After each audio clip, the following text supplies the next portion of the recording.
You know, I'm a bit old-fashioned when it comes to football. I know that I'm a bit set in my ways, and I like football when it's played a certain way, and and you have a certain things happen in the game. Um, I'll talk about that in a minute. My name's Stephen Dawes. Welcome to Palace to the Core. Thank you for joining me. Don't forget to subscribe for more Crystal Palace news, views, and reviews. And today I'm talking about the game against Bournemouth, which was a game which, as I said before in the previous video, was going to be a tough game. We knew it was going to be a tough game because the Cherries have been doing well, and they've been playing quite good football. They've been playing quite resilient football, should we say, and they work very hard. So I knew it was going to be a tough game for us. I was pleasantly surprised, I think, in some ways, by the way that we performed, because obviously such a small turnaround between Nottingham Forest and Bournemouth. I wasn't expecting us to be leaps and bounds on from the previous game, but I think there were some things which I thought we did quite well. So first of all, there was a small change in that Chris Richards wasn't playing. He'd picked up an injury during the Nottingham Forest game. So we had Jefferson Lerma in at the back there, which surprised a few people. But we had Jefferson Lerma in the back there, and in Jefferson Lerma's place we had Will Hughes. Now I know a lot of people were against or not very happy with the fact that Will Hughes was included in the game, but I was pleasantly surprised by his performance. But anyway, so I knew it was going to be a tough game, and I hoped that we would create a few chances. We created a few chances against Nottingham Forest, didn't put them away. So I was hoping we would create a few against Bournemouth, and what actually happened, what actually played out, was actually quite a very, well, some would say boring game, and some did say boring game. It was a very, very even game, shall we say. We kind of cancelled each other out for most of the time. There was a lot of playing around. Very few times did we actually get close to scoring. We did score one goal, which I'll talk about in a moment. But anyway, we were playing okay. I felt our pressing was all right. We were closing down some of the time, not all the time. Sometimes we were letting them come at us a little bit, or they would go back into their area and we weren't pushing at them. But sometimes we were pushing, sometimes we were pressing hard, and when we were doing that, we were getting quite a lot of success from it. We were getting the ball from them, and we were making them make mistakes. It was actually working, but we weren't doing it all the time, and that was, I think, one of the problems that we had. The second problem that we had is, and I'm going to talk about this as a whole general game, not first, second half, because it was kind of the whole the whole game was a bit like it. Although second half, I felt we were doing a bit better until the substitutes happened. But anyway, we were, it was a very even game, and I felt that when we were trying to push them, we were getting some success from that, and we were trying to build forward. But the trouble we have, and it was a stark contrast to when you looked at Bournemouth. When we had the ball, or even on the break, when they had the ball and we got it off them near our penalty area, and we went forward to try and get a counter attack going, we were moving forward, but we just don't have the pace to move forward with any great speed. So of course they were keeping up with us, or sometimes even overtaking us. And the other thing that was happening was we would get so far and then would pass back to the player next to us, and they would pass it along and then pass back and pass along, and that's kind of how it happened. It was a little bit boring, if you know what I mean. We weren't really just taking our chances. We were trying to create the perfect goal, which is never going to happen. So I felt that we were a little bit stale in terms of what we were doing up front. We had the usual suspects doing really well. I mean, Mateta was working very hard. He was holding the ball up really well for us. But the trouble was there just wasn't enough impetus to get forward and do something. We had a couple of half chances, but nothing really that would stand out to me. The goal that we had that was eventually disallowed because JP was offside was actually quite well worked, and I thought that was probably our best attack of the game. Certainly one of our only attacks of the game, but it was actually the best attack of the game, and it led to the goal. The problem was that JP was marginally offside when Eze put it into the back of the net, which was unfortunate, but he was offside. And that was really the biggest high spot for me, because the rest of the time, when Bournemouth were trying to break, they were breaking with speed and they were very direct in their attack, and that caused us a few problems. We were dealt with the majority of them really well, but it did cause us a few problems. And for me, that was the biggest issue that we were having, was the fact that we weren't able to effectively counter very well. We were having to build slowly through the midfield, and of course that gives Bournemouth time to get back and get themselves set and, you know, have a cup of tea and whatever before we actually arrived. So, you know, it's just one of those things where I think we don't have the pace at the moment. Now obviously we do have pace in the players that are yet to come in, but at the moment I just don't think we have enough pace.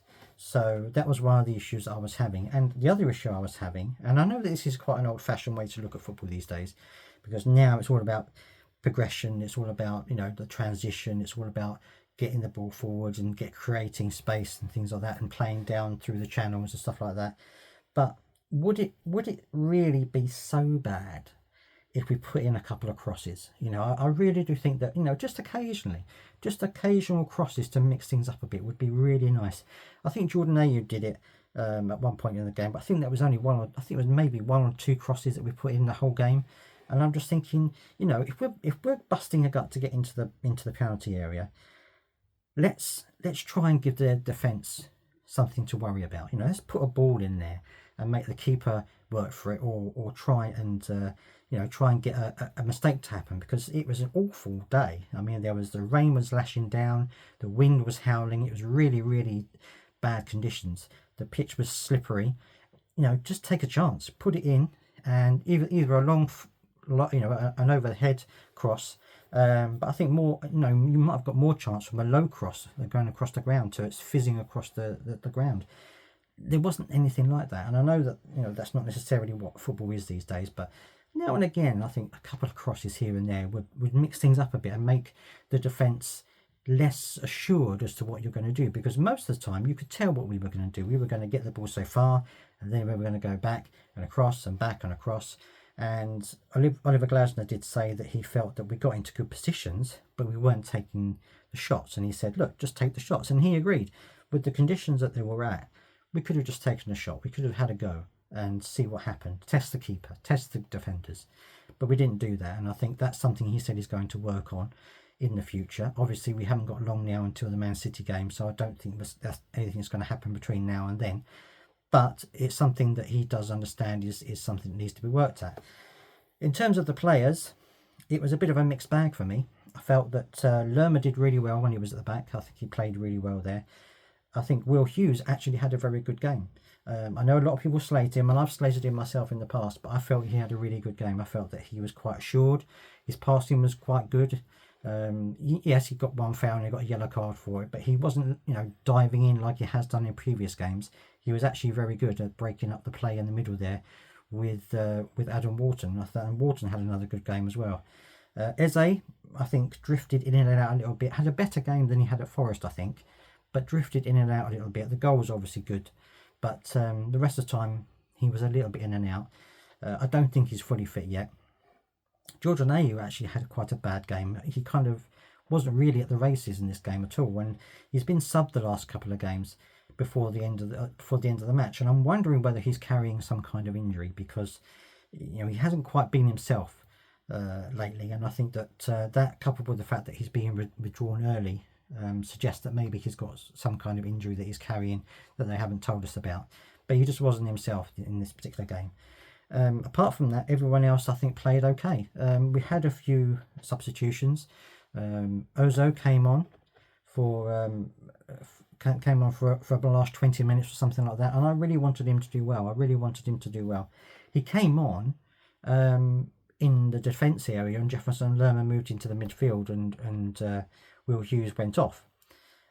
Stupp came on as well, of course, and I just felt that it was a bit of an odd decision, and it actually bore out, because soon after he came on, they had to run down the channel, the left-hand channel, or their right-hand channel, and David Ozo just couldn't. He got the wrong side of the player. He should have been goal side. He was the wrong side, and he couldn't get back into, you know, well enough, or stop the guy from putting the cross in, and that's when they scored their goal, which was quite late on into the game by that time, about 80 odd minutes or something like that, which was disappointing.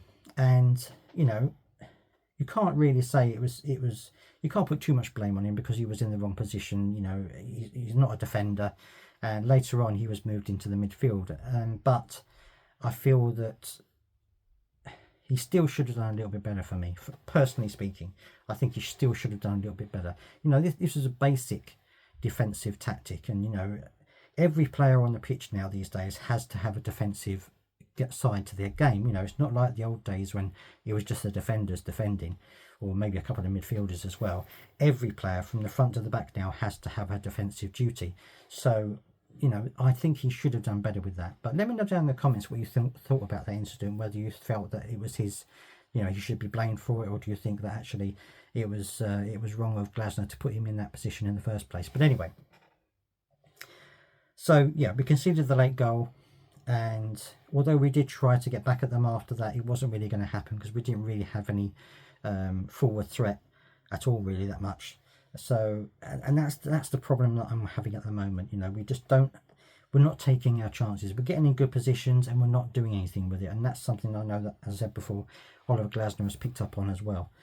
And so hopefully that was something that I don't think he's going to be addressing it before the Manchester City game, because it's not enough time. But going on into the end of the season and over the summer period, I'm sure he's going to be addressing some of these things. I really do, because I think he knows what the problems are. I think he knows what needs to happen. It's just a case of making those things happen, and I think that he will get there. I do believe that he is working hard. I do believe he knows what he wants to do.